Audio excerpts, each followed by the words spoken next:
আর একবার আমন্ত্রণ, দেখছেন নিউজ 24 সংবাদ। এ পর্যায়ে জানাবো জেরুসালেম নির্বাচনের পথে।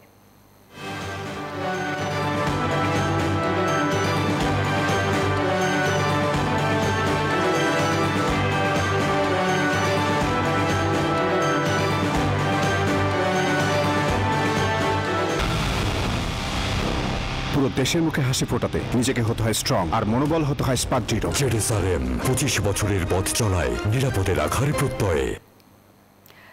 জাতীয় সংসদ নির্বাচনকে সামনে রেখে 40,000 বডিকেম কেনার কথা থাকলেও সেই সংখ্যা এখন কমবে বলে জানিয়েছেন অর্থ উপদেষ্টা ডক্টর সালেউদ্দিন আহমেদ। সকালে সচিবালয়ে সরকারি ক্রয় সংক্রান্ত উপদেষ্টা পরিষদ কমিটির সভা শেষে এসব কথা জানান তিনি। অর্থ উপদেষ্টা বলেন, বৈঠকে আনসারের জন্য সাশ্রয়ী মূল্যে 17,000 শটগান কেনার এবং চাহিদা থাকায় 1 লাখ ই-পাসপোর্টের অনুমোদন দেওয়া হয়েছে।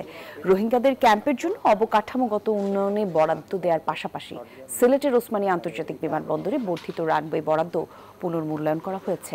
এলসি খোলার ব্যাপারে বাংলাদেশ ব্যাংক আগের চেয়ে নমনীয় উল্লেখ করে রোজার আগে চাল গম আমদানি করা হবে বলে জানান অর্থ উপদেষ্টা।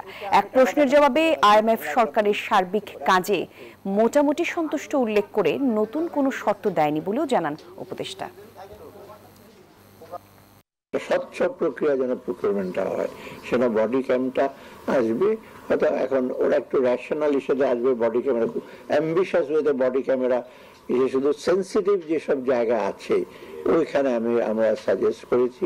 ইনফ্যাক্ট স্বরাষ্ট্র মন্ত্রণালয় সাজেস্ট করেছে আমরা সব জায়গায় বডি ক্যাম দিয়ে তো ইস্যু করতে পারবো। এগুলো মনিটর করার ব্যাপার আছে, ছবি আসবে, এটা অ্যাকশন দিতে হবে। তো অত সেন্সিটিভ যে জিনিসগুলো ওরা ইলেকশন কমিশনের সাথে আলাপ করে তারা এই রিটার্নিং অফিসারকে